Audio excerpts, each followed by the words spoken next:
Human remains found last week confirmed to be those of 17-year-old Brittanee Drexel, who disappeared in 2009 while partying with friends in Myrtle Beach. The teen seen for the last time on this hotel surveillance camera. She asked me if she could go, and I told her no, and she asked me why. I said, because I don't know the kid you're going with. There's no parental supervision, and something's going to happen. In April of 2009, an 18-year-old named Brittanee Drexel disappeared from Myrtle Beach, South Carolina, never to be seen again.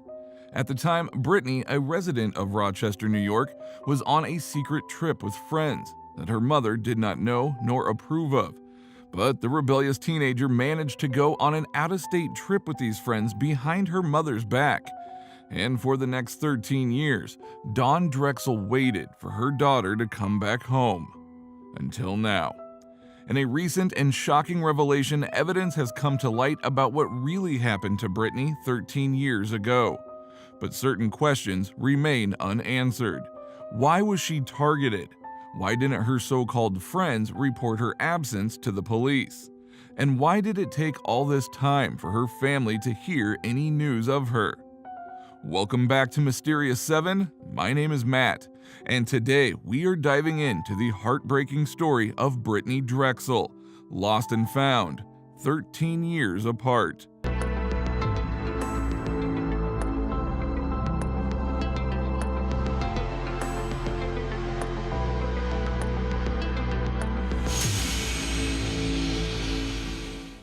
Missing person cases are always the hardest to bear for the families of the victims. There is no closure brought by a funeral. Mourning is indefinitely postponed. And if hope remains alive for many years, so does the fear, the paranoia, and the endless questions that go unanswered. For Dawn Drexel, the nightmare began 13 years ago and ended only in May of 2022, when signs of her daughter's body were found. Brittanee Drexel was the daughter of Dawn Drexel and the stepdaughter of Chad Drexel, who adopted her and raised her as his own. Chad Drexel was in the military, and the family, consisting of both parents, Brittanee, and her two younger siblings, Marissa and Chad, ended up moving around a lot before finally settling in Chi Lai, a suburban neighborhood of Rochester in the state of New York. Known to be a prosperous, progressive, and peaceful city, it was recently ranked as one of the best 5 places to live in New York State. But like all teenagers, Brittanee wanted more. One part of her dissatisfaction was a recent disruption in her family and home living situation. In 2008, Dawn and Chad ended their relationship, just around when Brittanee would have been about 16 to 17 years old. Brittanee had a hard time with the separation. Already at a sensitive age, the loss of her stepfather that she adored hit her hard, and may explain some of the subsequent conflict and animosity with her mother. Her grades also began to suffer, and she struggled with depression. Brittanee continued to live with Dawn, but still kept in close contact with Chad. At age 18, the girl seemed to be just a typical bubbly teenager. Brittanee was born on October 7, 1991. Her mother described her as a young girl who was attractive, athletic, and always had perfect hair and makeup. She liked to have fun with street fashions and was training to be a cosmetologist.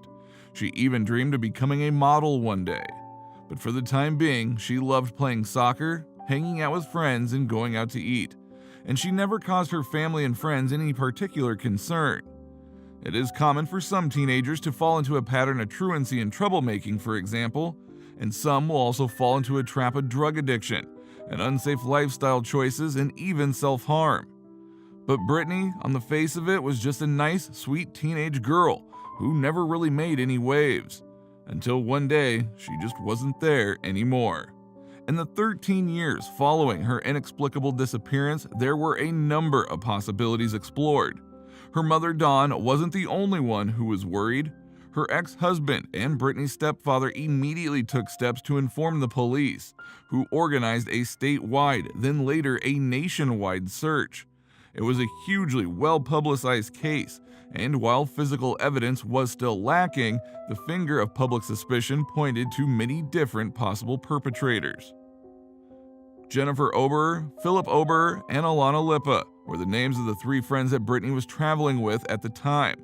Since Dawn already told her daughter that she couldn't go on the trip, Brittanee ended up having a huge fight with her and moving out to stay with a friend for a few days, saying that she needed her space. But in reality, she secretly took off with her friends without letting her mom know. Afterwards, when she fell out of contact with her boyfriend John, he grew alarmed and alerted Dawn. John couldn't go on the trip due to work, but they were regularly texting until the very day that she went missing, and he was responsible enough to raise the alarm. Unlike her 3 friends on the trip who apparently fought with her, who were hostile, abusive, or tried to kick her out, they may have even left her stranded and completely alone at their shady, cheap hotel, a 2-star place called the Bar Harbor, which later closed down. Dawn later went public in an emotional letter in 2012 to say, "Not one person that was with my daughter helped me in any way. Not one of them ever contacted me with concern or offered any help, and not any of the parents of these people to this day have reached out to help or console me in my grief. It was and still remains a hard thing for me to understand. Most human beings have compassion for a total stranger, but not this group. I began to receive calls from my family and friends back in New York that these same people who were the last ones to see my daughter were posting nasty remarks about my daughter and mad because she ruined their vacation. Their slanderous lies and horrible actions only aided the pain I was suffering, along with all who loved Brittanee Drexel. But that is all they did. They have never told what happened or offered any additional help to my daughter's investigation, in my opinion. My daughter made mistakes, and one of the largest ones she ever made was when she trusted this group of people with her life. I later found out that the girls in this group of people treated my daughter poorly, and by Brittanee's text messages to her then boyfriend, it was revealed how miserable she really was. There is no doubt that the friends that Brittanee trusted couldn't be bothered with her happiness or safety, even after she had gone missing. There is no record of the 3 of them ever joining in the search or cooperating with the police beyond the basic minimum required to protect themselves from suspicion. In the meantime, the mother she lied to and ran away from was going frantic with fear and worry, trying to track her daughter down. Also in Myrtle Beach at the same time was a 20-year-old club promoter from Rochester named Peter Brozowitz, who was friends with Brittanee at the time. He had taken her to clubs and introduced her to his friends back home as well. Dawn grew suspicious when she found out that Brittanee had met Peter at the beach in South Carolina and wondered if he had entrapped the teenage girl for reasons of his own. On April 24th, Brittanee and her friends went to Club Kryptonite in Myrtle Beach, which, like the hotel, has since closed down. While she was there, Peter introduced her to 4 of his friends at the club: Anthony Shimizi, Philip Watson, Keith Cummings, and Matthew Abrams. The following day, Brittanee walked down to the beach near a hotel called the Blue Water Resort, a much nicer and more expensive place than her own accommodations at the Bar Harbor. This was where Peter and his friends were staying. Brittanee went to meet them quite a few times during her stay in Myrtle Beach. Her final trip to see Peter was on April 25, 2009. She walked from the Bar Harbor Hotel to the Blue Water Resort at around 8 p.m. CCTV footage at the Blue Water Resort shows her arriving. She was carrying a beige purse and wearing a black and white tank top, flip-flops, and shorts. The cameras recorded her leaving around 8:45. At the time, Brittanee was texting back and forth with Jennifer Ober, involved in some kind of a fight over a pair of shorts, according to the subsequent police report. Neither of the 2 young girls knew that this would be the last time they spoke, or that this minor squabble might lead Brittanee into real danger when she stormed off in a rage. Public attention centered on Peter for years afterwards. The Drexels even ended up appearing on Dr. Phil to confront Peter Brozowitz and his attorney. There were wild accusations of kidnapping, sex trafficking, drug dealing, and other crimes being thrown around. But the evidence was inconclusive, and no solid timeline could be established to link Peter with Brittanee's disappearance beyond a reasonable doubt. A man named Timothy Deshawn Taylor was accused in August of 2016 by the Charleston Post and Courier of committing Brittanee's murder. In a wild and highly sensationalized turn of events, 26-year-old Taylor was said to have abducted, raped, and killed the young girl. Later on, he was said to have thrown Brittaney's body into a pit of alligators. The informant was one Taquan Brown. Taquan reported that he had visited a stash house in McClellanville, South Carolina, in order to give money to Sean Taylor, Timothy's father. At the time, he apparently saw Brittanee running away from the house only to be recaptured. He said he saw Timothy pistol whip Brittanee and take her back inside. He then reported hearing the sound of 2 gunshots, which he assumed were the sounds of the young woman being killed. Taquan said he later saw a wrapped body being removed from the house, then dumped in one of the many alligator ponds in the area. Another informant also allegedly corroborated the information that Taquan gave. He said that Timothy had picked up Brittanee in Myrtle Beach and taken her to McClellanville, where he showed her off to his friends and associates.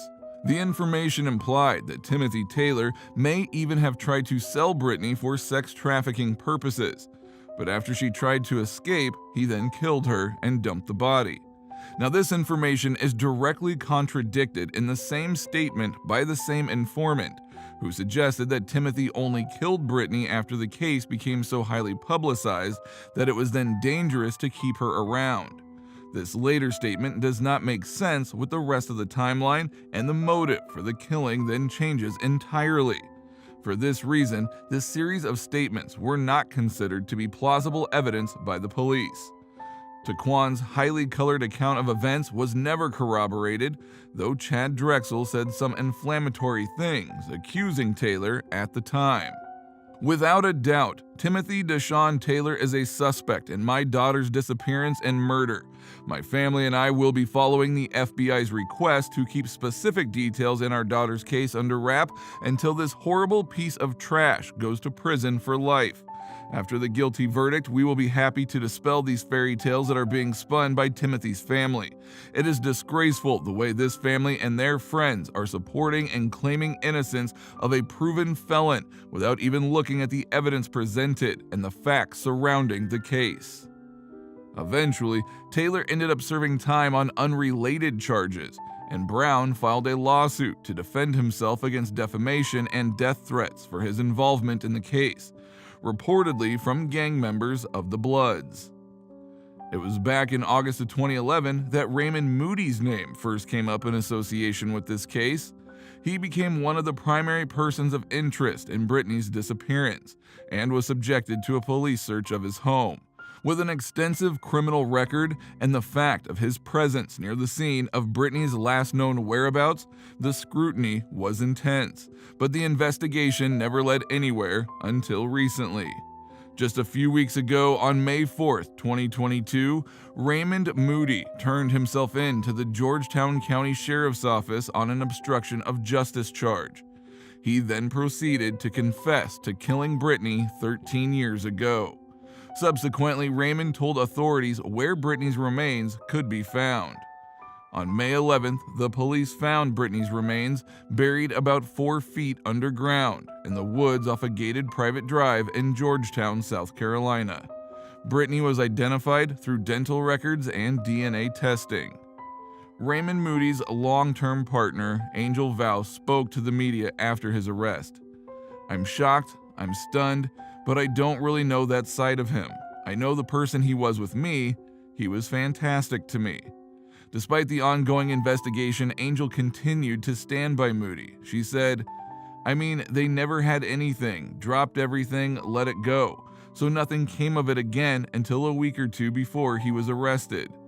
I'm devastated for the family. I'm so sorry. But like I said, I didn't know that part of him. I would have described him as a kind gentleman who would give you the shirt off of his back. He loved." This is truly a mother's worst nightmare, Brittanee's mother Dawn has said recently at a press conference after this latest discovery. "I'm mourning my beautiful daughter Brittanee as I have been for 13 years. But today it's bittersweet.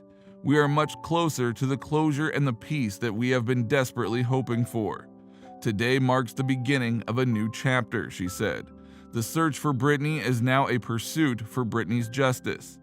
The news is also a huge relief for Timothy Taylor's family, who had to live with suspicion, public speculation, and unwanted media attention for years. In light of the racially charged politics of this particular angle of the case, the update came as a refreshing piece of positivity for the American justice system. In a public statement, Timothy's mother Joan, who was visibly emotional, said, "To God be the glory, to God be the glory, to God be the glory." We understand the tragic loss of Brittanee, of her life, and it has changed her family forever. As a mother of 3, I truly understand. It pains me to even think about losing a child. The years-long fight against false accusations and media frenzy that have traumatized us, affecting every aspect of our lives. It has publicly questioned, without reason, our family's character, and has shaken us to the core. Our family stood by him and consistently spoke out against the false accusations that are too often directed at people who look like us. An age-old story in America. Today, I stand here surrounded by family and close friends and speak on Timothy's behalf because my son has endured enough. The FBI has now fully cleared Taylor of his connection with the case in an official statement to the press. Raymond Moody's priors include a 40-year, 4-month sentence in 1983 for sodomy of a child under the age of 14 while inflicting great bodily injury, rape with force, threat of violence, lewd acts with a child under the age of 14, and assault with intent to commit mayhem. He was released in 2004 on parole. Later on in 2008, he was charged with indecent exposure in Georgetown.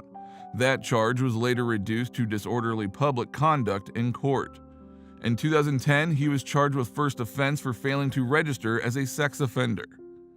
In 2012, Raymond was named as a person of interest in the disappearance of Crystal Souls.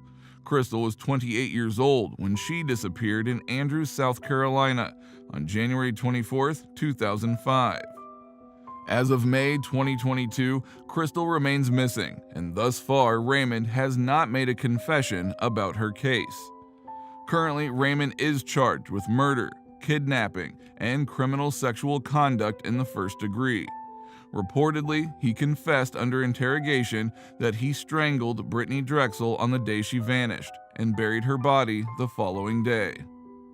After a decade and more of grief, fear, and constant but unrewarded hope, Dawn Drexel finally has the answer to what happened to Brittanee. Although she hoped for more, there is some resolution and peace for her and Brittanee's other family members now, as well as for the thousands of other search and rescue volunteers, journalists, and police officers involved in the case over the years. But as this tragic drama continues to unfold in full public view, we want to know what you think about Brittanee's story. So tell us your thoughts in the comments and like and subscribe, and hit that bell button to our channel if you want fresh updates of criminal investigations in the news. We'll see each other again, folks. In the meantime, stay safe.